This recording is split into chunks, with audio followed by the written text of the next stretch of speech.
All right, well, welcome everyone. Thanks so much for joining us today. I am very thrilled and honored to be part of this session today to learn from our amazing individuals who are our keynote speakers. Very excited for our panel session where we will discuss climate justice, exploring the intersections of human rights, equity, and climate change. To start in a good way, I'd like to begin by acknowledging the traditional territories of the people of the Treaty 7 region in southern Alberta, which includes the Blackfoot Confederacy, comprising of Siksika, the Kainai, and Kainai First Nations, as well as the Tsuut'ina First Nation and the Stoney Nakoda, including the Chiniki, Bearspaw, and Wesley First Nations. The city of Calgary is also home to Métis Nation of Alberta Region 3. Land acknowledgements are really important to building respectful relationships for the spirit of reconciliation. And for our session today, we also want to acknowledge that reconciliation is a really important act for climate justice. So today's keynote session kicks off UCalgary's Mobilizing Alberta Climate Conversations.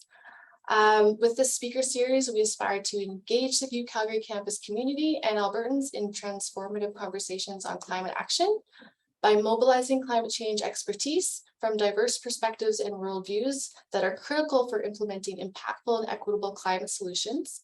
This speaker series aspires to empower participants as well to take meaningful action and connect with the climate action community. This is a multi-year program, and the theme for this year is climate justice, which we'll explore today.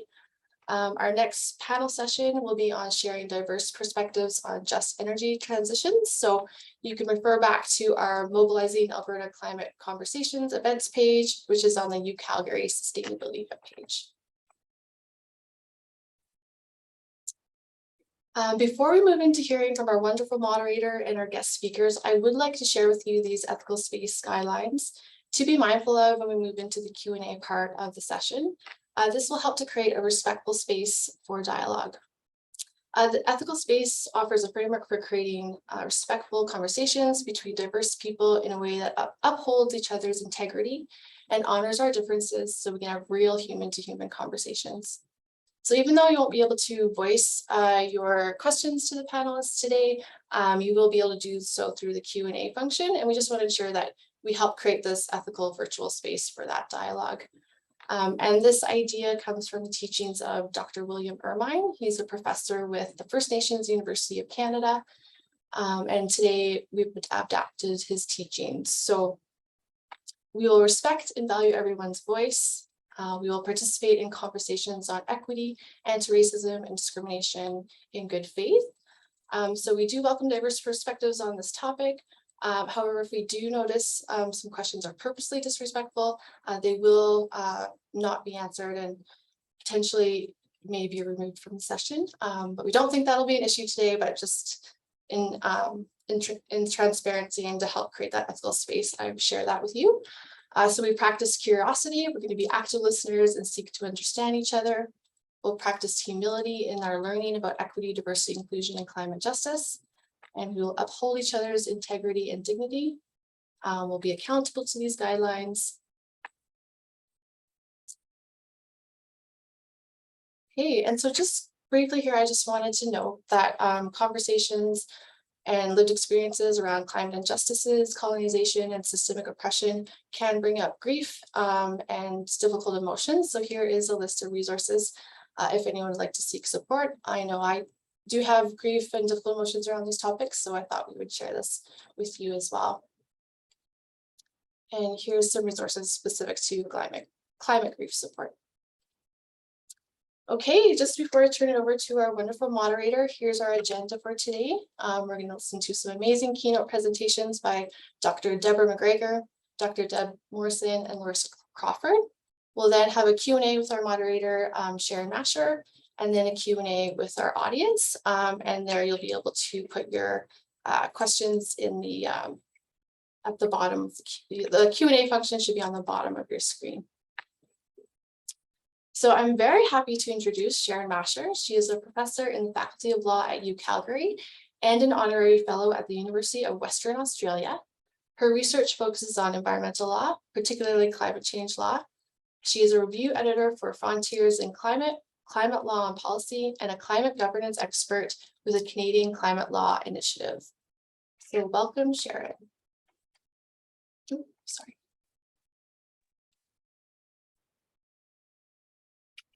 Thank you very much, Alana Dawn.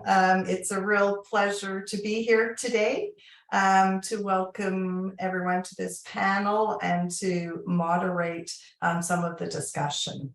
So as we've just heard, our purpose today really is to come together and join in hearing and expanding our knowledge on climate justice from a global perspective, a Canadian perspective, and to think about diverse worldviews and knowledge systems. And so our amazing panel today is going to help us with increasing our knowledge. And they're also going to, I have no doubt, inspire participants who may not already be involved in the work related to climate justice to join in on that walk. And for those participants who are already undertaking this work, I'm sure this will be a source of reinvigoration. So before turning the floor over to our speakers, I just want to briefly introduce them. They may tell you a little bit more about themselves during their presentations. But our first speaker will be Dr. Deborah McGregor. She's the Canadian Research Chair in Indigenous Environmental Justice at Osgoode Hall Law School at York University. And her research focuses on indigenous knowledge systems and their various applications in diverse contexts, including water and environmental governance, environmental justice, forest policy and management, and sustainable development. Our second speaker will be Dr. Deb L. Morrison, and she works at the intersection of justice, climate science, and learning.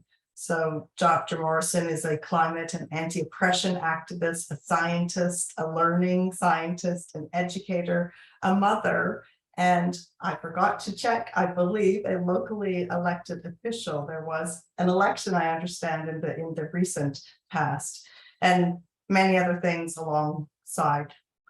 She works in a research practice policy partnership with local communities and at the international level. So she has a very diverse experience that she brings to us today.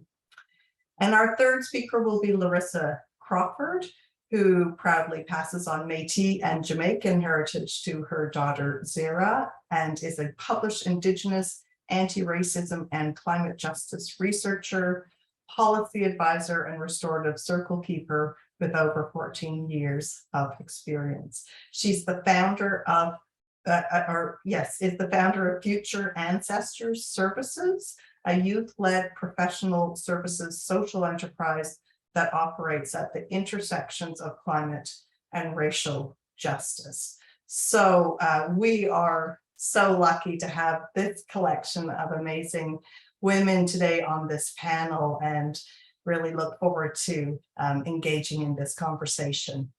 So with that, I will turn it over to Dr. McGregor. Thank you for that introduction, and for Alana Dawn for organizing and providing a lovely land acknowledgement. I should acknowledge that I am on, I'm Anishinaabe, on Anishinaabe territory, under the Haudenosaunee and Anishinaabe covenant, the dish at one spoon. So I thought I would acknowledge literally where I'm sitting. I thought I was going to be at home in my community, but it turns out I'm still in the city of Toronto. So welcome everyone. I'm also trying to self-manage in terms of my time here. So I'm going to be pulling up share screen, and hopefully this worked 15 minutes ago, and hopefully it continues. It'll continue to work. What I wanted to focus on today in terms of this conversation, I have amazing panelists, and I'm super looking forward to hearing what they have to say. Their work sounds fascinating, and no doubt intersects with a lot of the work that I've been doing. What I wanted to do is just reflect on a bit of my experience in climate change. as noted, a lot of my research focused on Indigenous knowledge systems and water justice for a long time, until I was asked by First Nations to start to work on climate change, which I really felt out of my element. It wasn't really like, my PhD is not in that. I was environmental justice and water. And I had to learn, and generally because I found myself thrust in all these other policy and climate change circles that weren't First Nations. That's where I started, thank goodness. So I had the lens from how I could critically evaluate what I was seeing and experiencing, although I couldn't always name it. And so that's what I'm going to bring to you today, sort of what some of those experiences have been, including in terms around what's considered to be climate knowledge. Hopefully I'm able to do that now in the next 14 minutes. But again, there's more time for discussion after these brief presentations. So hopefully I make sense in terms of what I'm hoping to cover in this next little while. So I always like to remind people that Indigenous peoples have always been here, have been here for thousands of years, and already have our own knowledge, already have our own laws. We were complete societies. And a lot of the times in a lot of these climate circles that I find myself in, Indigenous peoples, in my experience, probably most of the time, I'm like the add-on, asked to participate the last minute. I'm often the only, First Nations person, Indigenous person in a lot of these sessions, and there's a real lack of recognition that maybe we're societies and we have our own laws and we have our own knowledge. We're just supposed to fit ourselves into other people's frameworks and ideas. Now, that's not always a bad thing for climate policy or strategies, but it means we're not recognized that maybe we're societies who want to govern climate change impacts and determine what our own future is in relation to this as well. So I always feel it's important to mention that of the knowledge that's here, it's thousands and thousands of years, and other knowledge is more recent. I'm not saying it's not important, it's just more recent. So I'm not going to read all of this, you can read it, but it's just a reminder to me that it's really important to acknowledge colonialism in climate change discussions. I'd say it's becoming more common to say that in some circles, but it wasn't initially. It was like a really bad word every time I brought it up. Like, I remember being in one meeting, some fellow whirled around in his chair and told me, I don't understand why that's relevant. So why are we talking about colonialism and not electric cars? Like, it just, they didn't understand how that was relevant. Because in the climate change world, just like in any other sphere, many people, they remain, there's probably a better word, but I'll just say ignorant of Indigenous peoples. They just don't know, despite TRC and so many reports coming out that are publicly accessible for people to learn. Indigenous colonial history is just not really understood, and Canada's role in that. The other part that I'll add to it is it hasn't gone away, it's still there. So these are just quotes that I pulled from different international Indigenous declarations. Because it's a lot of what people are noticing, I find, academically anyway, in the climate change scholarship area, is the recognition of colonialism, but it was already there. Indigenous peoples are already pointing this out, like, for decades.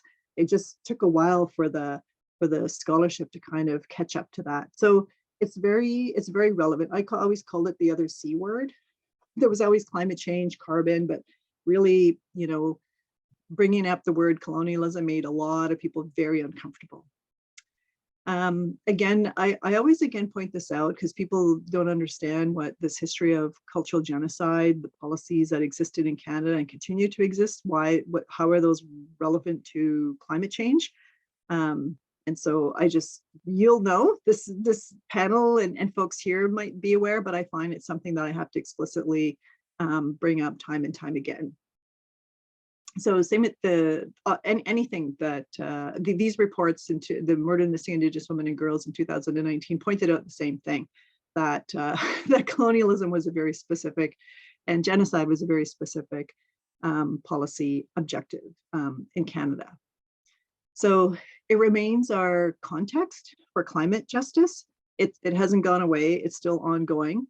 And again, I just pulled something from the Truth and Reconciliation Commission as a lot of these policies were intended to gain control over land and resources of Indigenous people. And sometimes different solutions have that objective as well. There's always cautionary tales, it seems, for this kind of work. Okay, climate change and colonialism.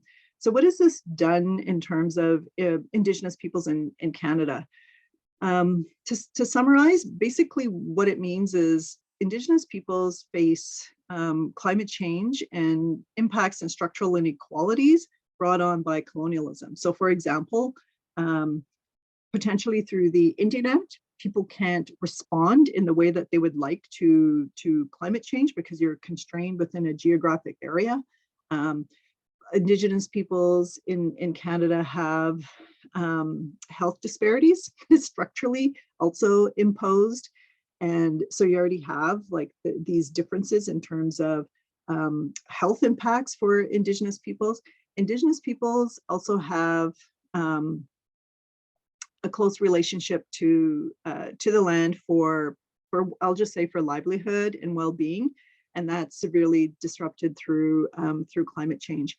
Now it's a really kind of interesting. I describe it more as a tension because on the one hand, this relationship to the natural world also enables you to be able to be resilient and to be well, just in spite of all these changes. But at the same time, it also can render you more vulnerable because when something's happening to the natural world, it's going to impact you directly. So Indigenous peoples feel a lot of these climate change impacts directly in everyday life, and there's always these ongoing tensions that First Nations people or people living on the land experience. And that would be the other thing I would say about colonialism. And I didn't speak about it here in this presentation so far, is that the major finding on the Royal Commission on Aboriginal People was that colonial and later Canadian policy in relation to Indigenous peoples was wrong. They were trying to solve, what they were calling the Indian problem for centuries. And those policies were wrong because they didn't take into consideration Indigenous people's reality and their aspirations and goals and aspirations. And so a lot of these other reports that have come out or recently, like the Truth and Reconciliation Commission, Murdered, Missing, and Indigenous Women and Girls, also reiterate that. So what's enabled us to survive cultural genocide, for me to be able to come to you and speak to you saying, I'm Anishinaabe from the Anishinaabe Nation, it was our own solutions. It was our own culture, our own identity, our own relation to the land that enabled us to be able to survive. Other people's solutions really haven't worked out that well for us. So that's another reason why understanding that colonial history is important and why recognition of Indigenous communities and peoples as being actual societies that had government and laws and knowledge and education systems is important. So in this slide, I just speak to that Indigenous peoples will be impacted faster and more violently than others. So we know in the North, in Canada's climate change reports and internationally, the North is changing far more rapidly. And as we know, in the North is where people don't have access to the same healthcare services or transportation. Like that's going to exacerbate already existing inequalities. Indigenous peoples are also impacted differently. And this is one of the things I always try to explain again in these circles or in the climate change scholarship is that the way we experience, I actually think most people do, we don't experience it in the siloed way that people actually study it. So you have risk and vulnerability, then you have monitoring, then you have mitigation, then you have adaptation, then you have resilience. And so there's all these different categories of how climate change and climate change impacts is studied and understood, and that then influences public policy and plans and strategies. But that's not how we experience it. We experience all of those all together. And what I find as a result of that is a lot of the solutions that are proposed are also siloed. They're not very holistic and sort of actually deal with the lived reality of people. So Indigenous peoples are well-being is impacted. I call it holistically, but more in an integrated way. Like I'm not going out and experiencing a climate change impact and saying, oh, I think that might be monitoring. Oh, I think that might be adaptation. Like that's how academics think and the scientists, the climate scientists think, but that's not how people are actually experiencing climate change. And the scholarship has to catch up to the way that people actually experience this. So, so this leads me into this issue. So this became very clear to me. So I've been involved in climate assessments for the IPCC for Canada in terms of health, and actually working on, it's now under review, a specific Indigenous resilience report. What are, like, the United States has always had, well, hasn't always, but over the last decade or so, tribes have been able to do their own like assessment that would become part of the United States assessment. This is going to be the first one for Canada. And what I found in doing this, it was hugely biased in terms of what knowledge was going to count in those assessments. And it drove me crazy. And so climate science tends to exclude Indigenous peoples unless the research was done on Indigenous peoples. There's not a lot of Indigenous-led research, and a lot of Indigenous-led action and activity isn't really considered climate knowledge, when it would be in an Indigenous context. In this other world that must be peer reviewed, last 5 years, this should be in the title, is a very different scenario. So I noticed it was a huge bias in terms of how we're actually understanding climate change and what the problem is, and then that then directs what you're going to develop as being what the solutions are. So this was just a piece in Carbon Brief that also spoke to this as well, that really most of the climate experts, that actually surprised me that it was actually Europe as opposed to the United States, and experts, very few women, and none were Indigenous. So there's actually a bias in terms of the knowledge that's generated out there that people rely on for plans and strategies and policy at every, in my opinion, in my experience, pretty well at every level. So that's also important to understand about this area as well. What's counting as climate knowledge? So let me just make sure I'm on time here. Indigenous peoples have been excluded from decision-making tables where climate change plans are being developed. They're on the outside looking in. There's some venues for opportunities for advocacy, but for the most part, you're on the outside looking in, or being asked to contribute in very specific ways to somebody else's plans and strategies. There's very few in Canada that are led and developed by Indigenous peoples. The Inuit to Pirsik is one of them. They've developed their own strategy. Assembly of First Nations is in the process of developing theirs. But really, for the most part, it's people saying, okay, we want you to be involved in ours, which is great, but it doesn't respect Indigenous self-determination and their own governance. Lack of recognition of rights, human rights, and UN Declaration on the Rights of Indigenous People. A lot of folks actually don't want to go there in terms of recognition of Indigenous people as being part of this process. And this may be all I kind of have time for, but I did want to convey these experiences. What you see on screen is property and development, because I didn't know how to name it at first. So probably one of the very first climate change meetings that I was asked to attend and participate in was trying to develop climate change priorities. And so in this meeting, based on the literature they had, like Indigenous kind of way of life was like higher up as a priority of an impact that needed to be dealt with. And it was this policy piece that was going to go to the government of Canada about what should be funded, like what should you be thinking about in terms of climate change policy and priorities. And then after I was the only Indigenous person there among this workshop of people. And we had to do this weird sort of online kind of ranking system.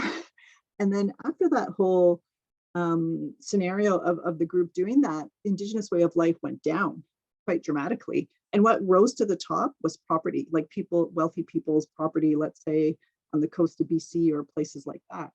And then what I kind of realized after that session was property was more important than way of life.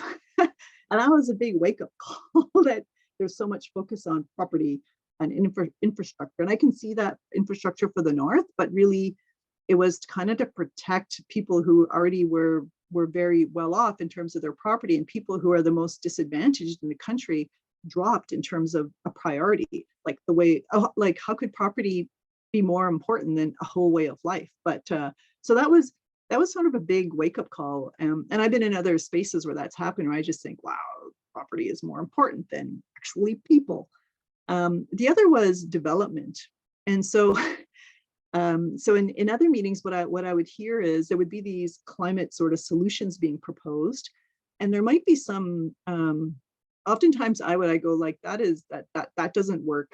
Let's say in this community, this northern flying community, your solution's not going to work in this community. Like they're on diesel, like they're a flying community of 100 people, like that, and people would get kind of upset about that. And the sort of talk back to me was more around, if only we can get those primitive northern or indigenous people up to speed and accept our solutions, we go a long way in terms of solving climate change. It never occurred, like, so that development model that we need to bring these primitive people who are backwards up to speed is still very prevalent, still there in the climate change dialogue. So these are, like, as you can imagine, really fun for me to be in these kind of spaces. And again, these were like being in these spaces and being really uncomfortable and not really quite knowing like how to name what was going on. And then when I thought about it and it kept happening, I realized that there were these enormous biases in terms of what's the problem and what needs to be protected and what do we need to focus on in terms of climate solutions. Climate crisis. So this is Ariel Deringer from Indigenous Climate Action. She's the executive director there. And she just said, we have to address the root causes of climate change, capitalism, colonialism, extractivism. Those are other words that people don't want to talk about. They like to talk more about Teslas than about these kind of climate change conversations. So I'm going to end here and talk about Indigenous climate knowledge. So in my view, there's already Indigenous climate knowledge. It already exists out there. Indigenous peoples have had to survive genocide, massive environmental change, massive change to the environment. You can think about climate change as being sort of the cumulative effect of all this environmental change. And again, some of the science circles just go, that's not a climate change, that's an environmental change. But that's not how Indigenous peoples experience it in your life and what you see and what's happening on the land. So we already have climate change knowledge and we survived it. So there's something for other people to learn from that. We've already had to face our annihilation. Other people are just starting to face that and they're having a panic about it. And a lot of how we've been able to survive and continue to be well and be here to be part of these conversations is our own knowledge. A lot of our land and language-based knowledge, but I guess I actually should say earth because a lot of it could be water, or you could be on ice, or you could be in the forest. We have our own knowledges and ecologies that have informed a lot of this that other people are very interested in, but may not necessarily know how to work respectfully with Indigenous peoples. We have our own laws around this as well. It's other people's laws don't appear to be working all that well, but we have our own laws about how to be respectful with nature. Again, I pointed this out before, we experience climate change holistically, not in the siloed way that it's studied. And what's part of the conversation right now is how Indigenous knowledge and Western science can work together. Because if you think about Indigenous peoples as being societies and we want to govern, then we're interested in any knowledge that's going to help us to do that. Like advancing or advocating Indigenous knowledge doesn't mean you're rejecting Western science. It means you're trying to make the best decisions possible. So I'll end here. We want to imagine our own future. What are our climate solutions?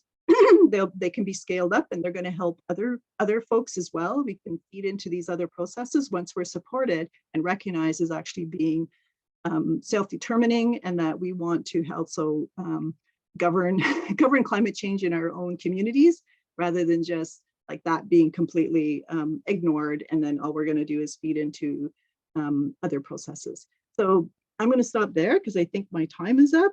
And hopefully this was enough food for thought for you to get a sense of my headspace and some of the work that I do. I look forward to hearing my other panelists and further conversation around this issue. So Chimigwech for listening to me.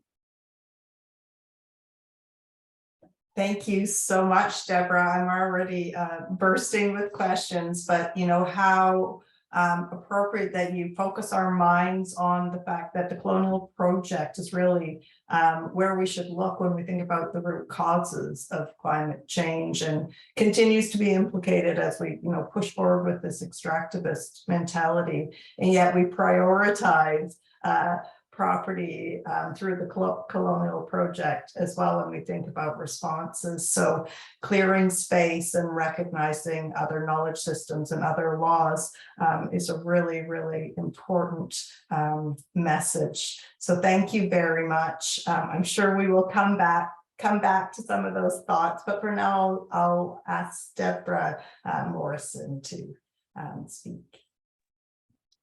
Thank you. Thank you so much, Dr. McGregor. That's just amazing connection to some of the things I'll share today as well.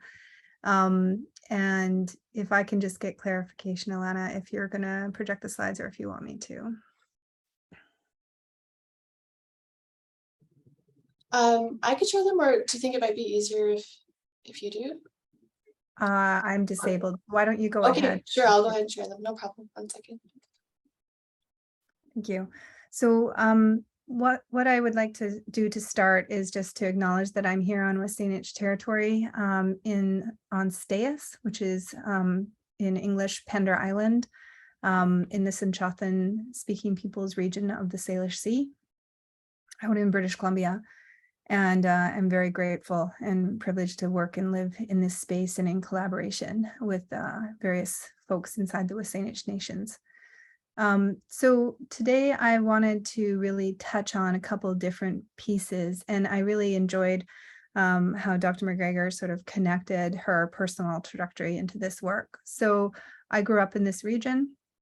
I am a settler colonial person, multiple generations from logging, fishing families, very extractive mentalities, though we came from traditions in the Northern Hebridean part of Scotland that were very much in tune with space and place. But the colonizing project is something that disrupts and eradicates and constrains everyone in it. So while it's a genocidal project with respect to First Nations cultures and peoples, it is also very much a harmful mental chain that colonizers wear.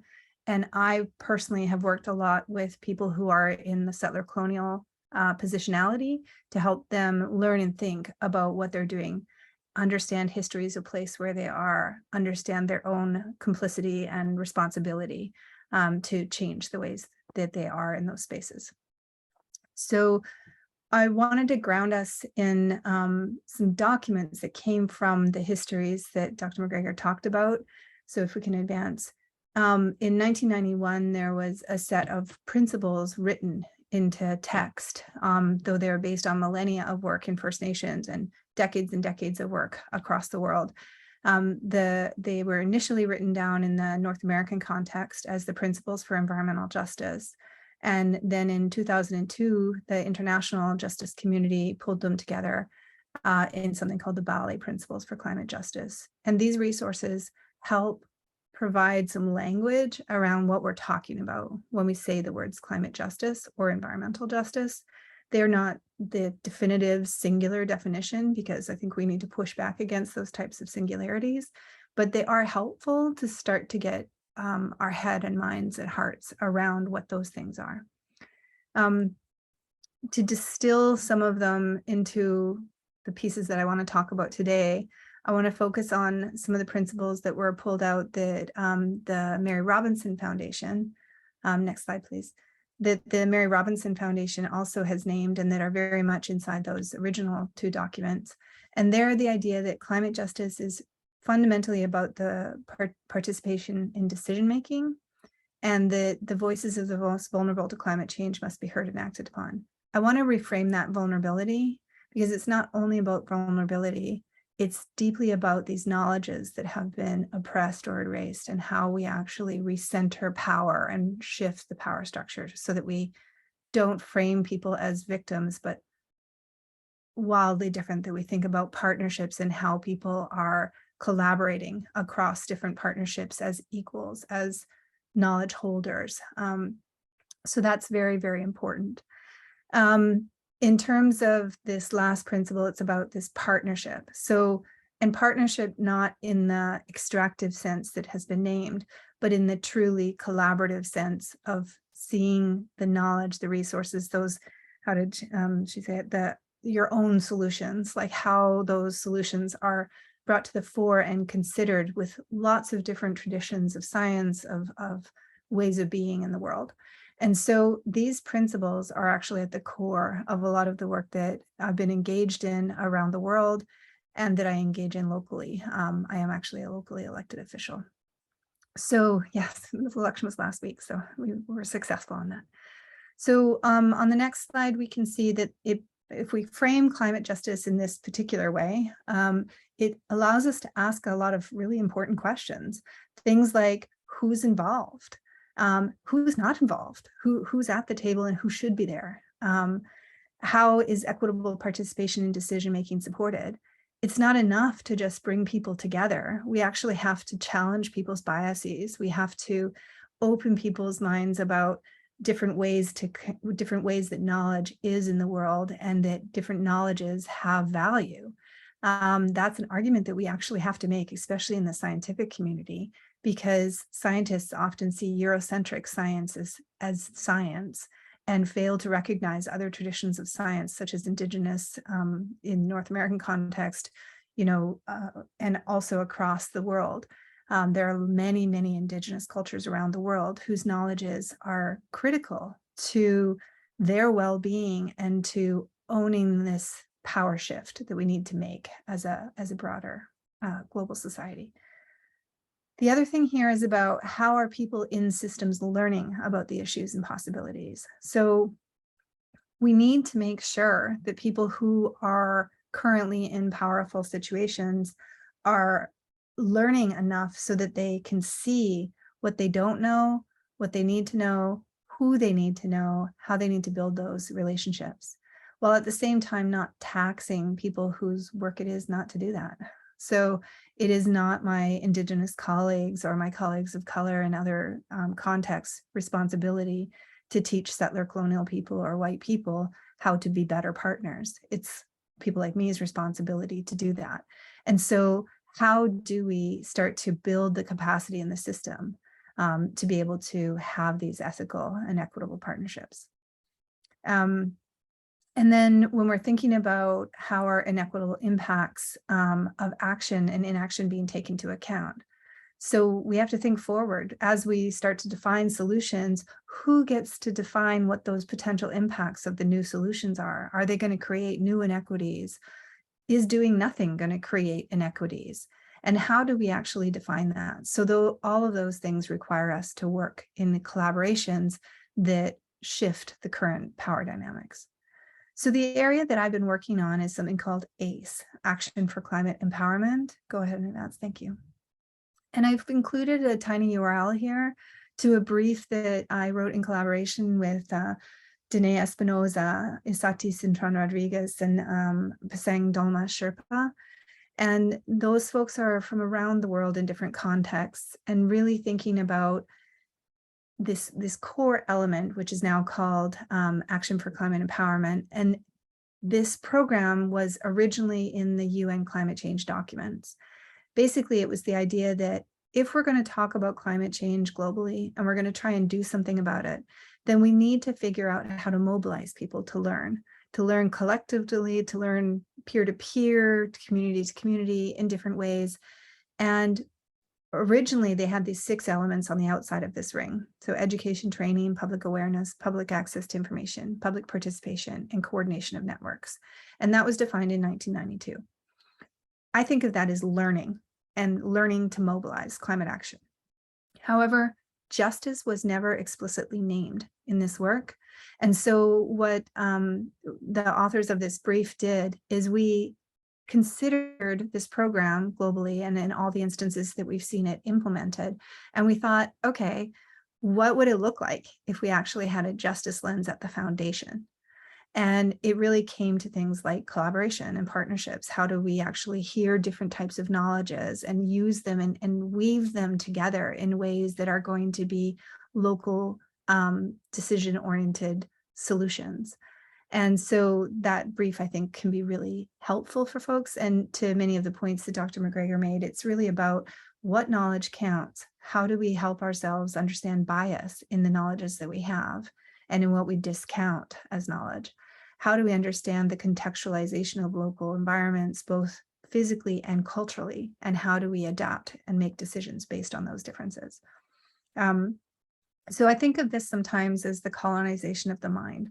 Like, we need to think carefully about how we are dismantling colonization in the way that we're even learning and sharing and growing together. So one of the resources that I think can be particularly helpful for this is on the next slide, this set of frameworks and resources called Learning in Places. This is the most amazing Dr. Megan Bang and Carrie Zoe work in classrooms, in K-12 classrooms, and actually I think they were in elementary classrooms. But they created a number of learning resources that put the ideas of racism, colonialism, settler colonialism, that put them in everyday language for teachers to learn about. And so these learning frameworks are exceptionally powerful to help people in all different contexts. I've used them with policy leaders, with business leaders all over to really help them understand these complex notions, but in ways that are grounded to be able to do something about. So this set of resources is amazing. Dr. Megan Bang is, I would say, the global leader in many ways of learning design as an Indigenous scholar. So her work is grounded in Indigenous pedagogies and in thinking and being in place. And I think they're incredible resources. So there's a whole website, Learning in Places website. Thank you very much for throwing that in the chat. The next resource that I would suggest in this space is a tool that we created through the STEM teaching tools at the Institute for Science and Math Education.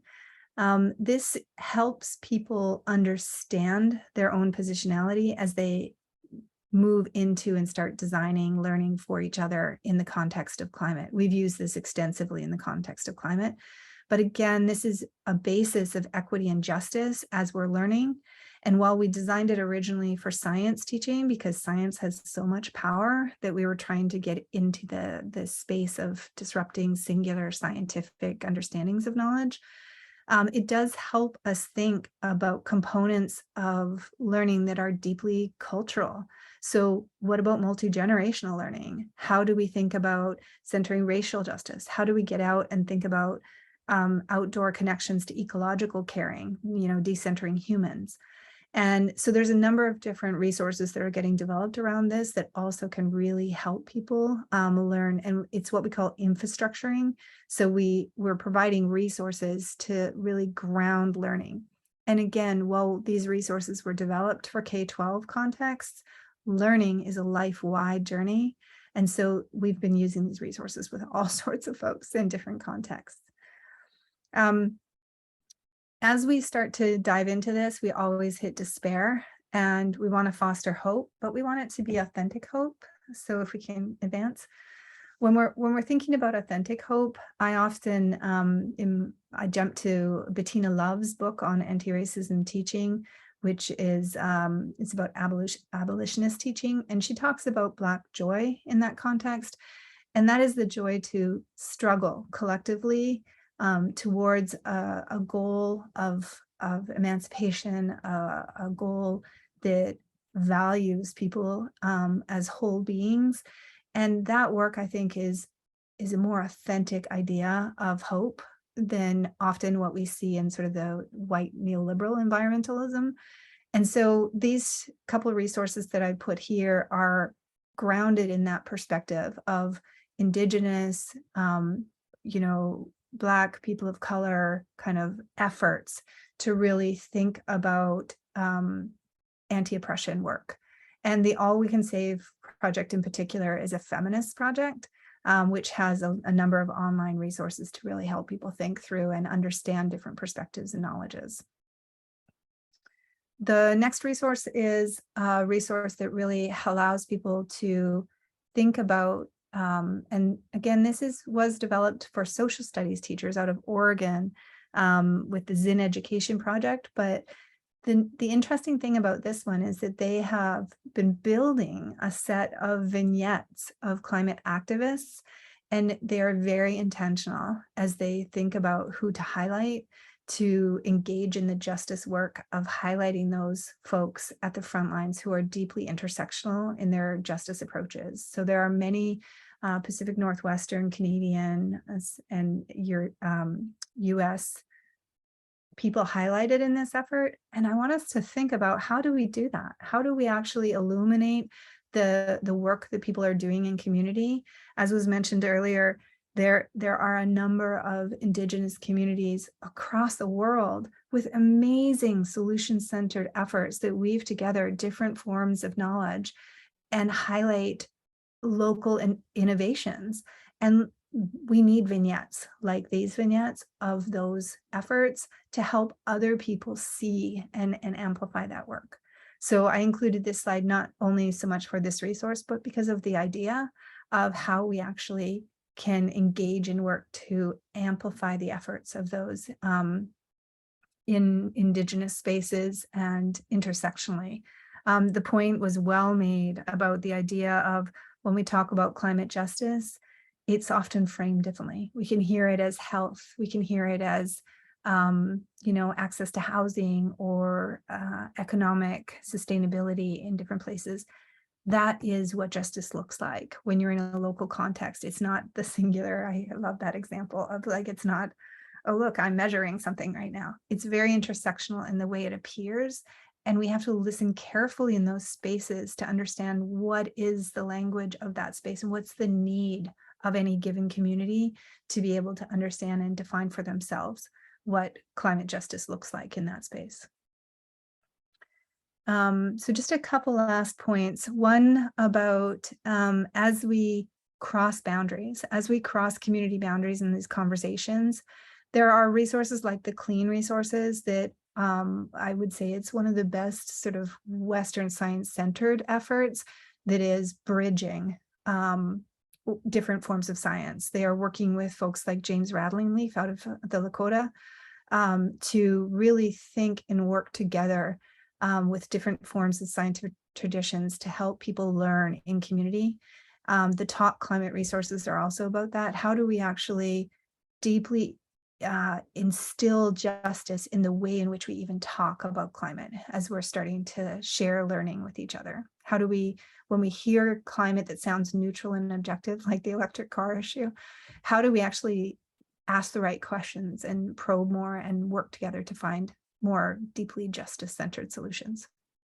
We've provided a couple examples in the next slide here of efforts that were done in the K-12 education setting around one in particular by Fikile Nixalmo, who is Canadian-centered right now, although I think this example came out of Texas, and are helpful examples of learning that is community-centered and breaches like a traditional school context. It's K-12 learning, but it's community-wide place-based learning.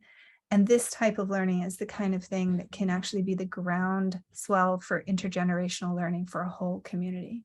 So really some terrific examples by different scholars across North America for that.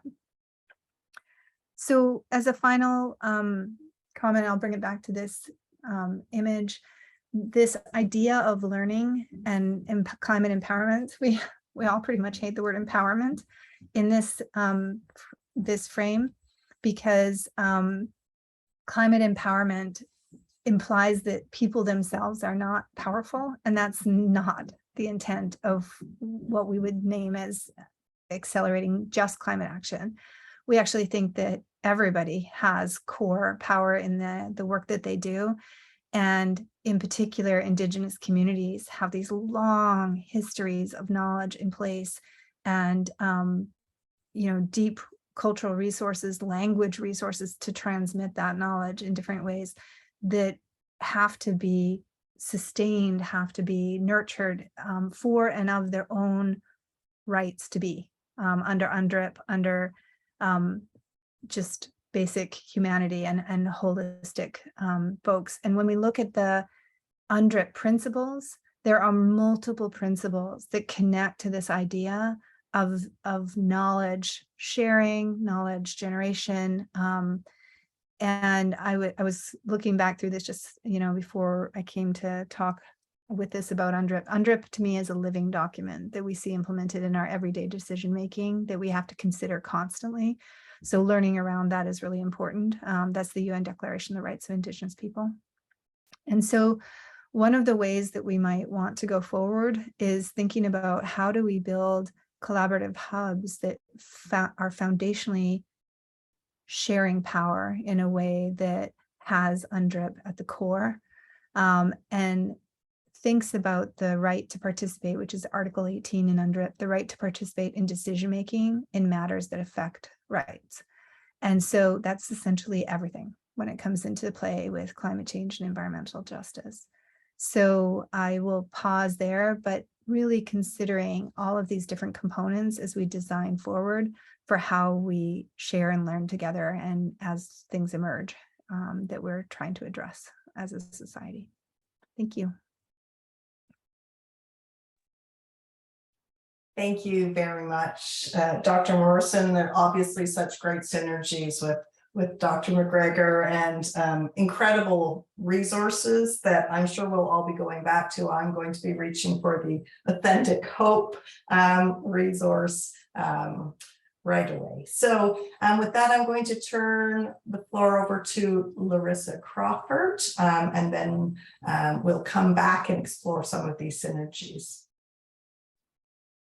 Perfect. Thank you, Sharon.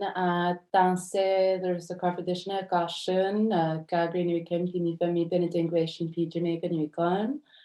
Bonjour, je m'appelle Larissa Crawford.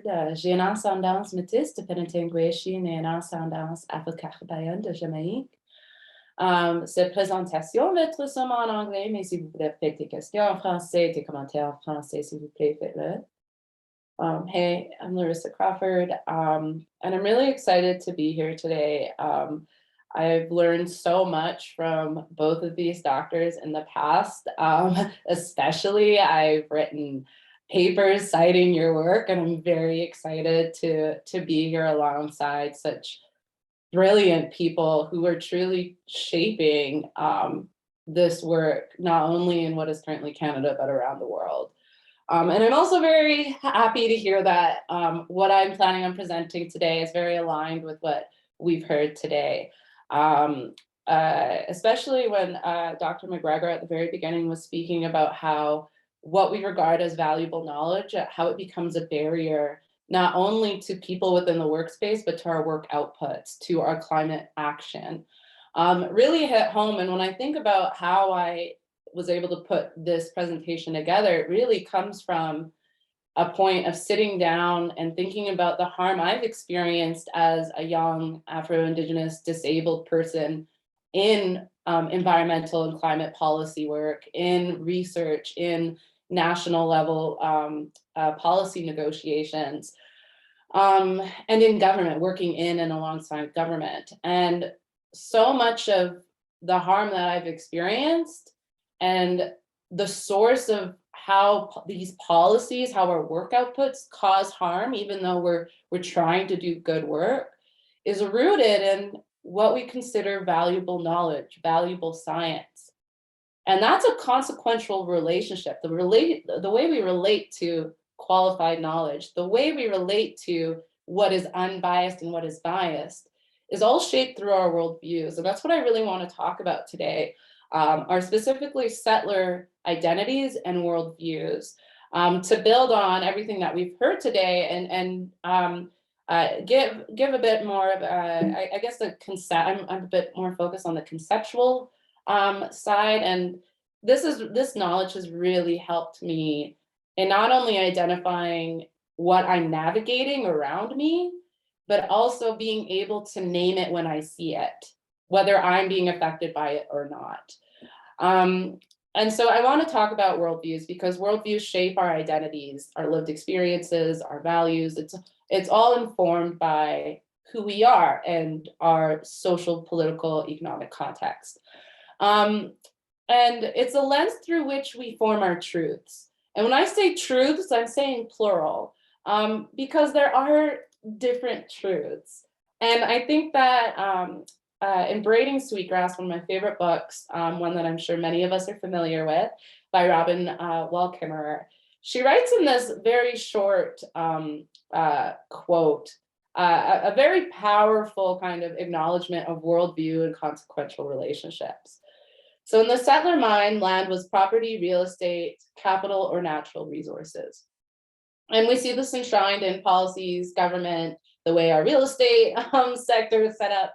Everything that we can look around us reflects this kind of mentality of private property and ownership in a settler colonial state. Now, this shapes a relationship to Earth that is also seen as being inanimate, as being something to be owned, as being something to be extracted from. And then in the second part of the quote, she reads, but to our people, it was everything: identity, the connection to our ancestors, the home of our Nanium and kinfolk, our pharmacy, our library, the source of all that sustained us. And so this is very reflective of many Indigenous worldviews around the world. And what this is, what she's encapsulating here is a different relationship to Earth, where we don't see humans as being separate from a natural ecosystem, and that we often see reflected in settler worldviews and ideologies. But we see humans as being within a natural ecosystem and having reciprocal responsibilities because we gain so much from Earth. And so this worldview shapes a different relationship to Earth. When we see Earth as an extension of self, as an extension of our ancestors, as our economy, we have and honor a different relationship to Earth. Now, where we often see harm caused, and where I acknowledge why I experience so much harm in doing this work, is because one worldview is positioned as the legitimate, unbiased, only valuable worldview, and that any worldviews positioned alongside are nice to have at best, but still need to be proven through our worldview to be considered legitimate. Standing on their own, that's not science. That's too spiritual. That's too biased. And so one worldview is positioned as true, and all other truths are considered too biased. Now, what's helped me really become more aware of when this is happening and being able to name this, especially when I think of the conflict resolution work I do in climate change and climate justice and sustainability work, my ability to do this comes from an awareness of the common characteristics that we often see reflected in a settler worldview. So yes, we have individualism, we have private property as ownership, as control, hierarchical organizational power structures. Urgency culture is a big one. Urgency culture, this need to work all year the same way.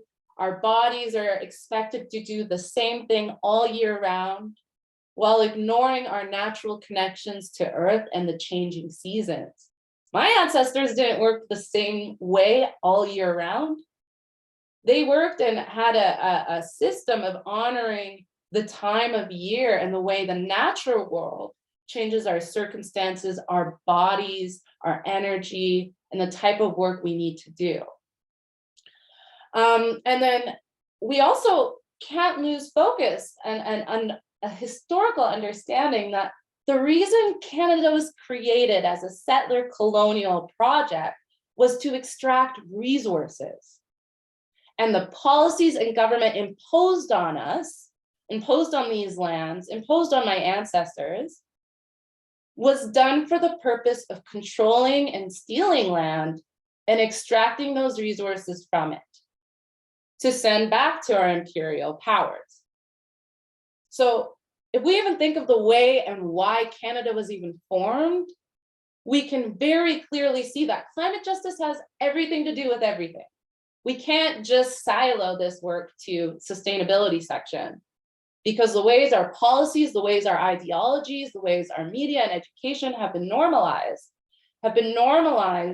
in the context of this colonial project of resource extraction and control.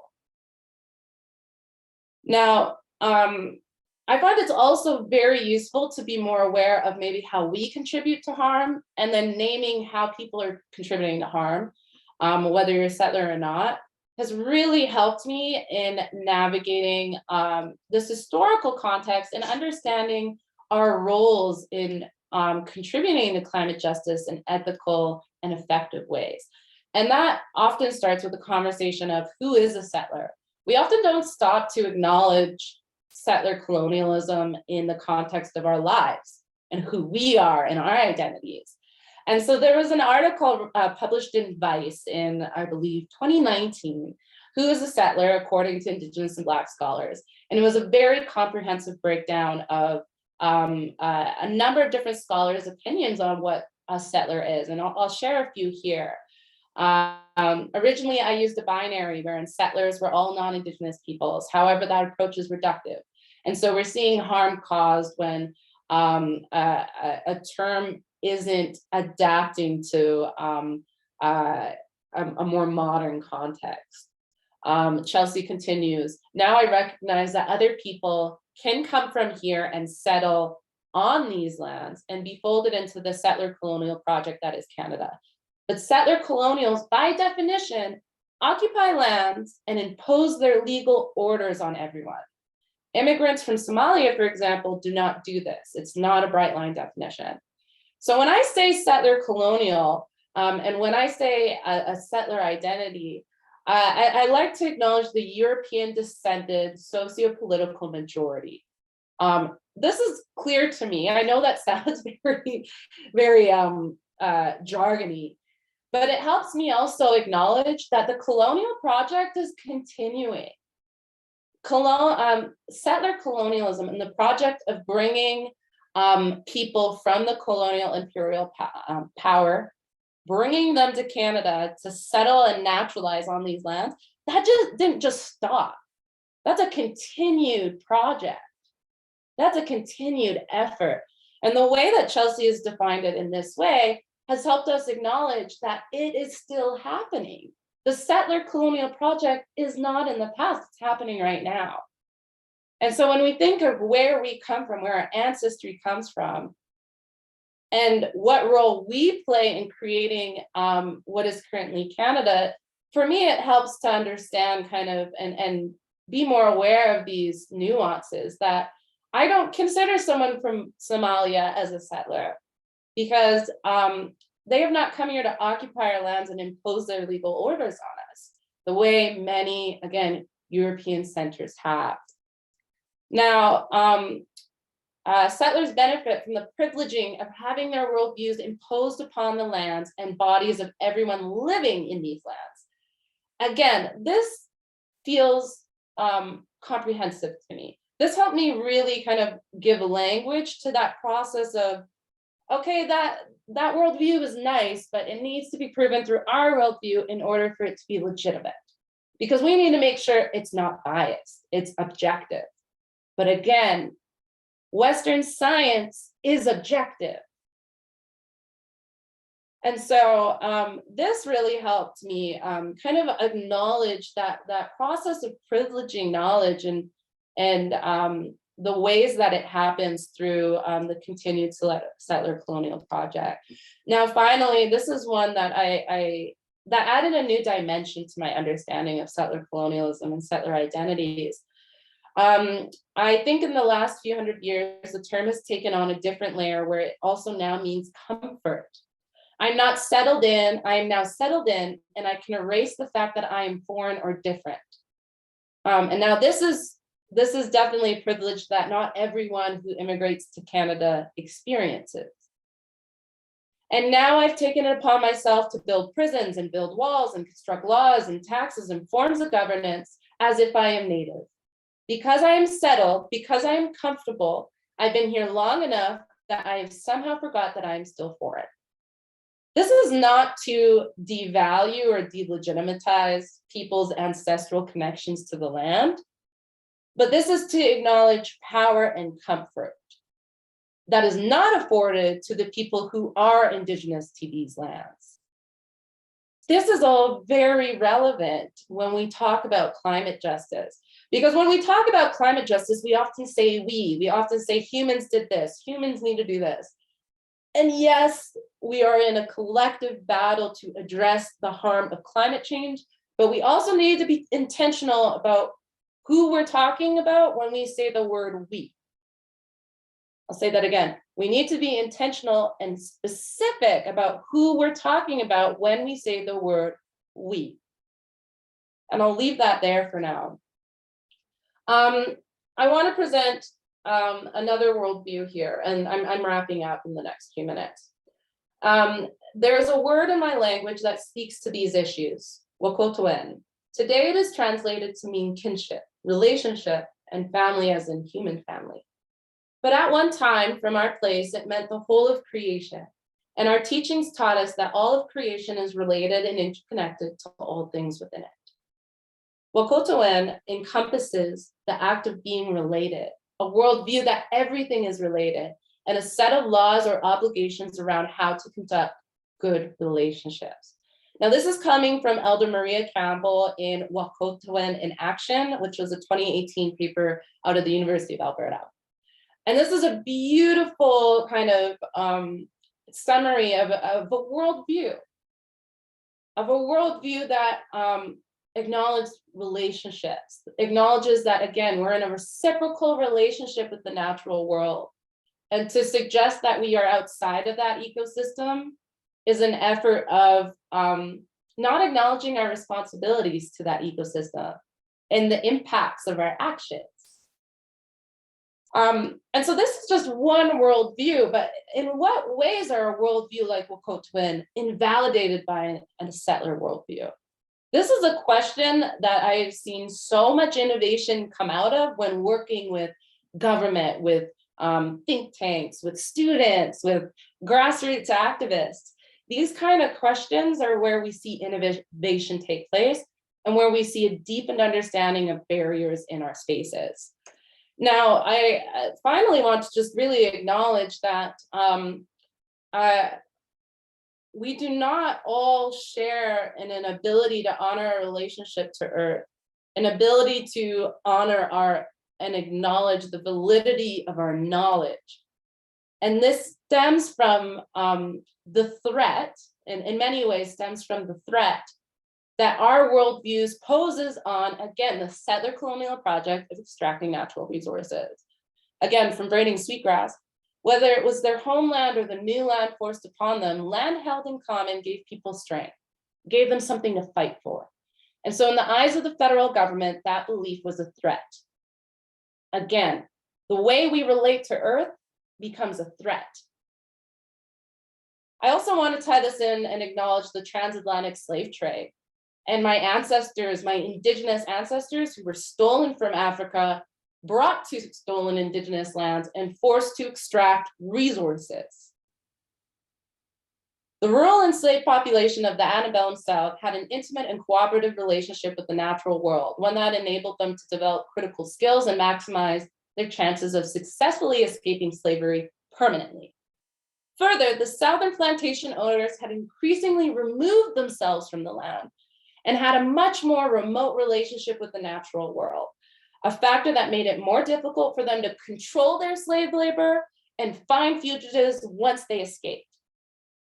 So again, our and my ancestors' relationship to the natural world and the ways that we regarded science and valuable knowledge has been a threat to our control, has been a threat to our domination, and has done so and has been a threat and defined as a threat in many different ways. These are just some of the ways that my ancestors' relationships to Earth have been a threat.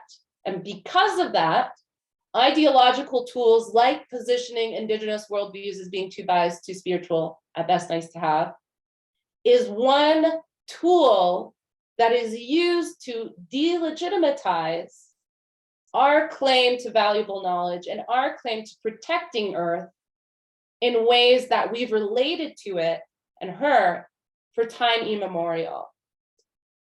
So finally, I just want to end with our worldviews. We all carry a worldview, and it shapes our relationships to health, time, valuable knowledge, work. But being aware of our worldview and being aware of those consequential relationships is a skill. And many of us are not adept in that skill.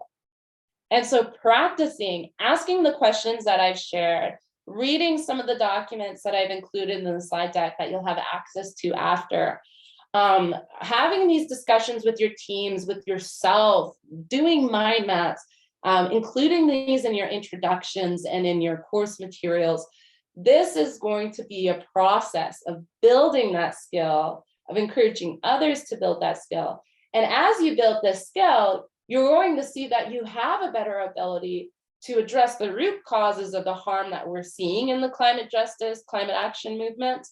But you're also going to be able to see that cross-cultural collaboration and a better capacity to do so, which is going to lead to sustainable, to just innovation.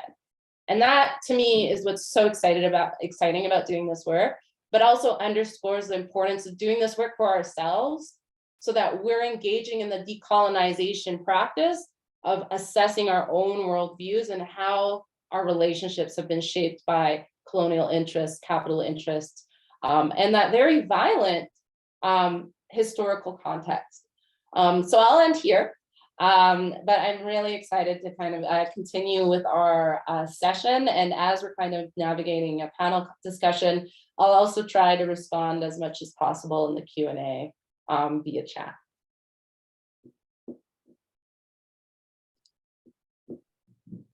Amazing. Thank you so much, Larissa. Again, just incredibly powerful, thought-provoking presentations. I just wanted to start by offering our panel the opportunity maybe to respond to each other. I know they all bring their incredible expertise, and listening to each other, I'm sure that you have some thoughts and of course see the connections. So I just wanted to see if there was anybody who wanted to continue this conversation amongst the panelists.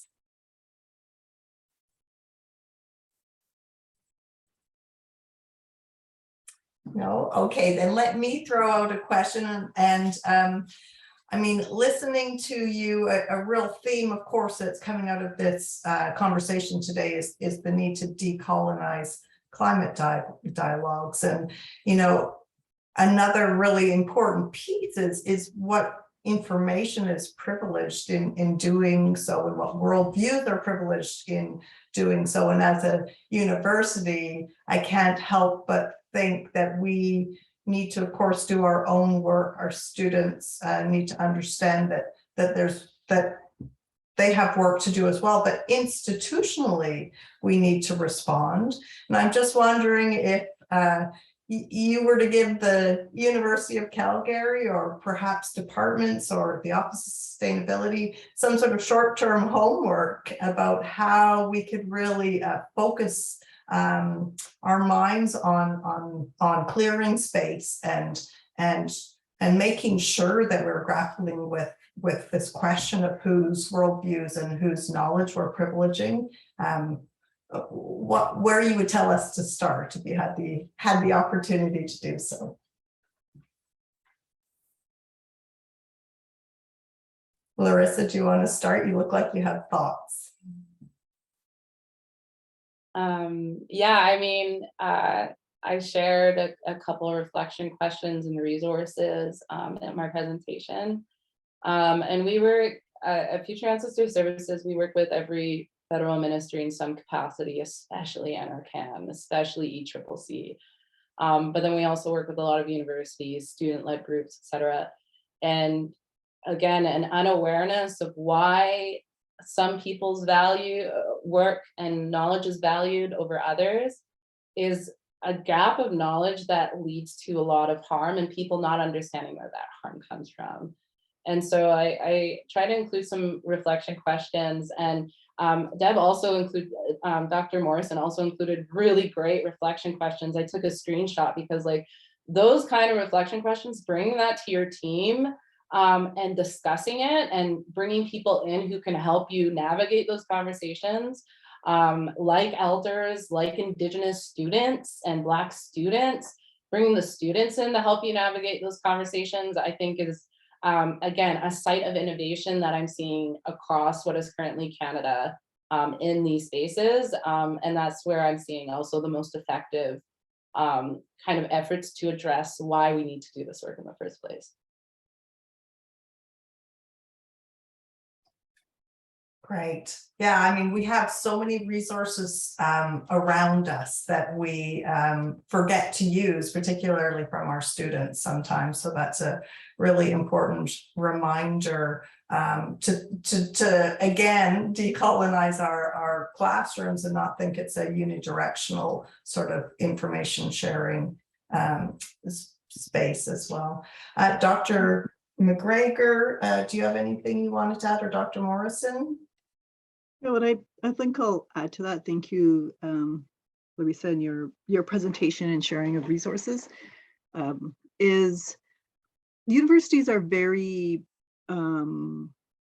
very extractive in relation to Indigenous peoples and others, even when the intention is, oh, we want to acknowledge Indigenous knowledge or Indigenous science or involve Indigenous people. It's still there's a huge power imbalance, even though I don't know how many times I've heard throughout my career or when I'm in different universities is, oh, we don't have any resources to support that. And then I think about what communities are dealing with. Like, are you kidding me?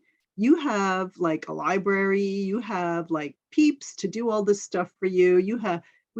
Communities don't even have people whose job it is to deal with climate change or environmental issues. So I think the nature of that relationship has to change. Even when people imagine themselves to be allies, like they're still benefiting in ways that Indigenous communities and people are not. Like lots of careers get launched off basically Indigenous people suffering.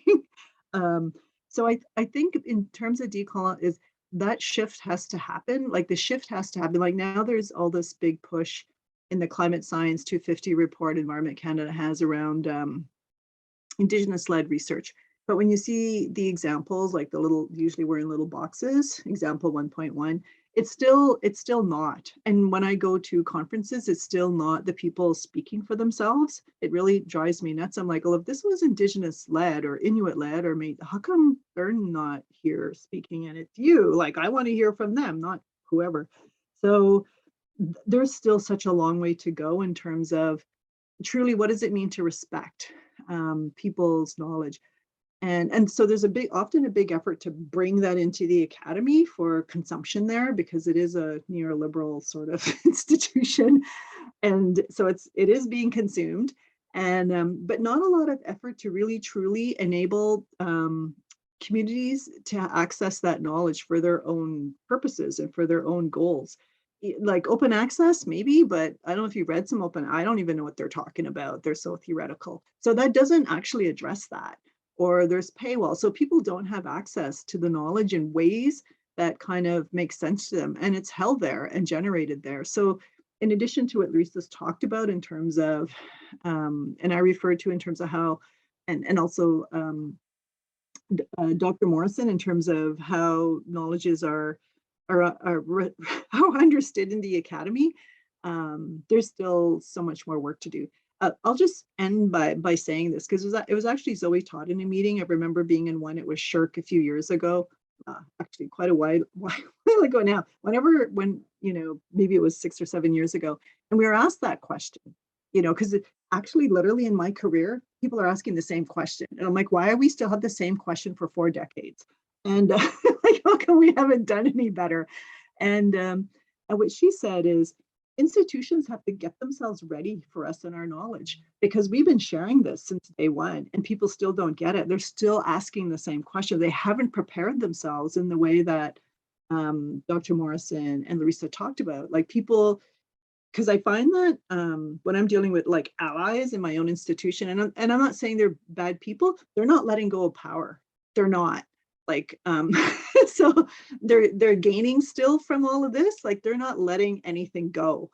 And so Zoe Todd, so she's I think at Simon Fraser now, she just said people have to be ready for us, and they haven't done the work to get ready. So it's always going to be a very not an equitable relationship when that's the case. And I'm not saying Indigenous folk don't benefit from some research. Like for the amount of money that's pumped into research, there should be far more benefit. There should be a lot more than what's actually being delivered. I'll stop there because I can really rant on about this, but I think you get the picture. I see nods from my panelists, so I think probably folks kind of know what I'm talking about here. But it's a good question, and I like to hear from Deb Morrison as well on this.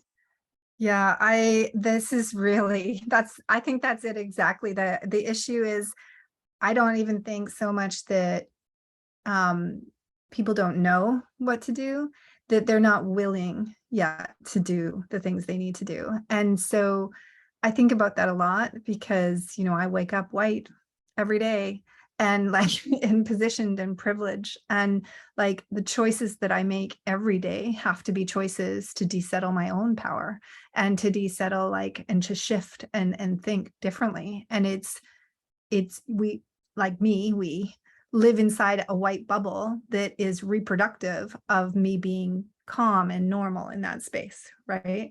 And so the system of white supremacy reinforces me to just not look at that, to evade, right? And so it's work every day, and uncomfortable often, like with neighbors and friends and family, in ways that are important to be conscious about, and not to be intellectually driven by it, I would say, although I think we need that knowledge, but to be heart and soul driven by it, so that I'm not saving people. I'm viscerally engaged in the work as an accomplice, as a co-conspirator, I think is the way I've heard it framed. And I think co-conspirator might be Bettina Love again. I apparently love Bettina Love. And to let go of the fragility that can come, or the conversations about that, because it's not a productive lens. A victim lens from a powerful stance is not productive. And in fact, I would call it repressive. And so a couple things I just wanted to tag onto. So I think the getting prepared thing that you mentioned is that prepared to make the change, willingness to viscerally engage in that change and understand that decreases in my own power is actually increases in our future, our collective future. And for me, every step I'm taking on this pathway, which I don't think there's an end per se, right? But every step that I take on this pathway actually opens the world in a way that I could never see on my own. And so that intense joy and expansion of who I see as community and who I'm responsible to is actually way more than I could have ever imagined as a Eurocentric trained scientist 20 years ago. So there's a value there that we have to teach, because that's the preparedness that will help people engage in that work. And I just really want to thank you both for the work that you're doing in all these spaces, right? Because you have to get into all these different spaces with government, with the IPCC reports, helping to frame out, and that is itself a labor that you're doing that really is a labor we shouldn't even have to do, right? Because we should know that knowledges that have been around since time immemorial are intensely meaningful to the work of the world, not just as an extractive move right now in this moment. And I just want to double up on the challenge of institutions. So to your question, Sharon, about the university structures, I've chosen to step out of the university structures just because they constrain my work a lot. And the challenges of how we reform them, I think, are university challenges. So how do we actually have ethical authoring conversations? So community leaders whose knowledge it is, regardless if they ever hold a pen, right, that they're first author on papers. Why is that not normal? Why is it some rule about who holds the pen and writes it down, right?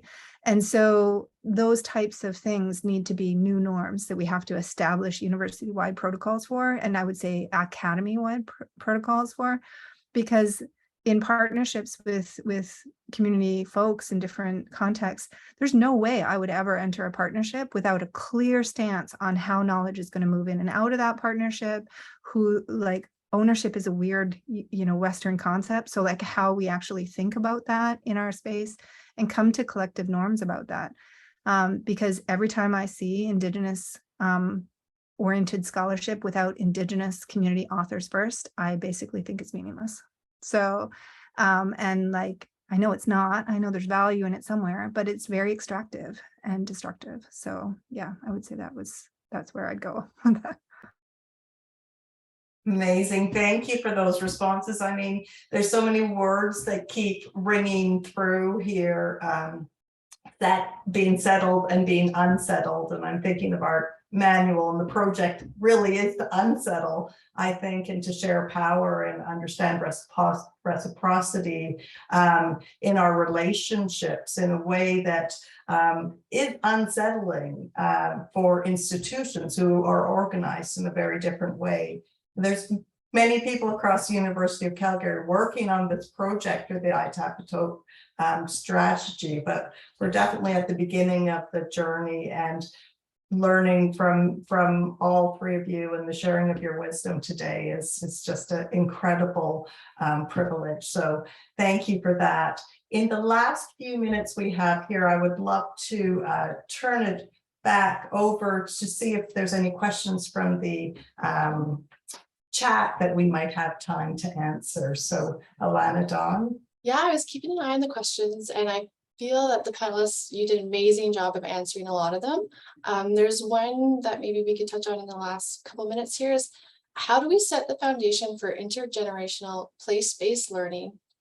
Is it really focused on K to 12 or some other avenues?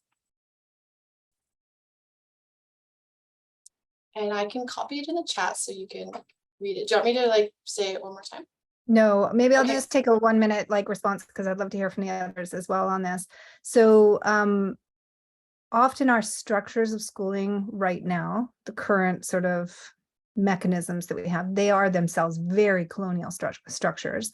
So in terms of school building structures, and they have long histories of oppressive eradication and assimilation histories to them. So they're wildly imperfect.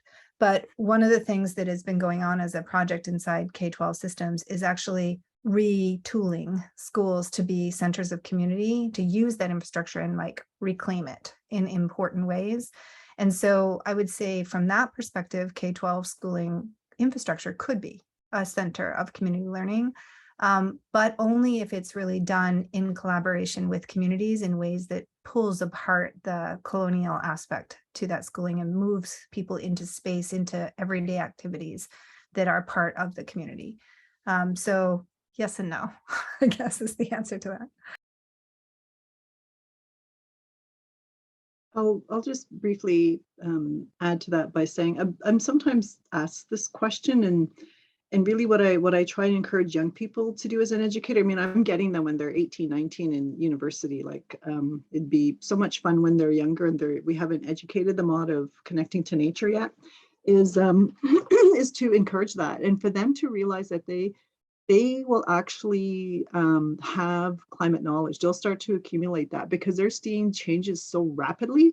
They can go, oh, every June when we do this in school from kindergarten to grade 12, and that they're going to see changes. They like, I try to encourage some sort of reconnection to nature that shouldn't cost more money for the school or anything like that, and really try to have people recognize that they have this knowledge and what they're experiencing is real and legitimate, and to try to formulate that into being able to think about solutions and a future, as opposed to burdening youth with more intense problems and crisis and anxiety, to try to think more in terms of what can I do, what kind of knowledge do I have. I'll stop there because I'd like to hear from Larissa as well. Yeah, no, I mean, my head immediately went to a lot of what y'all both talked about. And yeah, like place-based learning, I think, requires an acknowledgement of how our bodies are connected to the natural world, and how our minds are included and are shaped with the natural world. And that goes back to acknowledging the ways we can work differently year round as seasons change. And I think that this goes beyond education.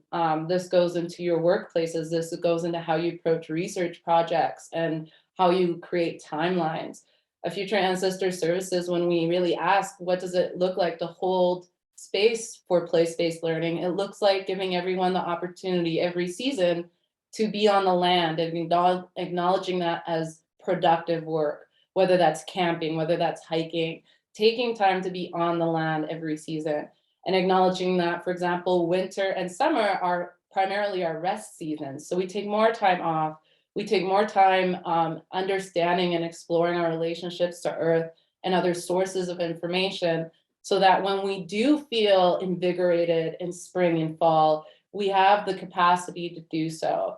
And this idea of place-based learning and acknowledging the ways our bodies are connected to the natural world holds more space for us to be truly accessible. As a team who's almost all neurodivergent and disabled in some ways, bringing space for and making space for place-based learning and how we do our work has made our work so accessible to us in ways that we haven't seen in a lot of other workplaces. And then finally, I think this idea of place-based learning can inform why we do our work. Like when I think of the ways that we relate to Earth and all the gifts, I'm also very conscious of the ways that we are relating to so much of the harm that we're seeing in Earth and to Earth. My daughter, she's 5 years old, and she has never known a summer where forest fires haven't flooded Alberta skyways. She has lifelong breathing complications because of the forest fires and the ways that the harm that we're causing to Earth is shaping her body and the way we relate to our bodies.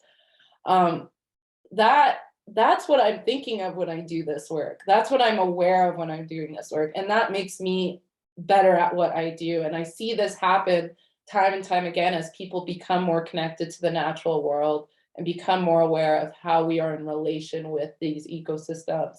So I think, yeah, place-based learning, intergenerational place-based learning has so much value in not just our education, but yeah, those how we do any of our work. And we're all constantly learning. And so holding space for us to do that learning in connection with land, I think is, again, just an amazing site for innovation.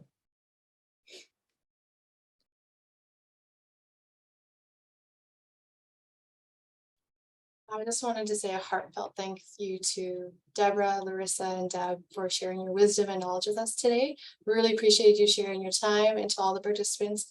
Unfortunately, we're at 2. I know another question came in, but we will be sharing the PowerPoint and the webinar. So many brilliant and great resources in there, and rewatch the webinar. And I think some of those questions came in. You'll find the answers to those questions when you dig into the resources. Thank you so much again, everyone, for participating today. And I hope you have a lovely afternoon. Our next session will be on sharing, our next session will be on sharing diverse perspectives on just energy transitions. So also Sharon, a huge heartfelt thankful to you too for your moderation today. Thank you so much. Thank you.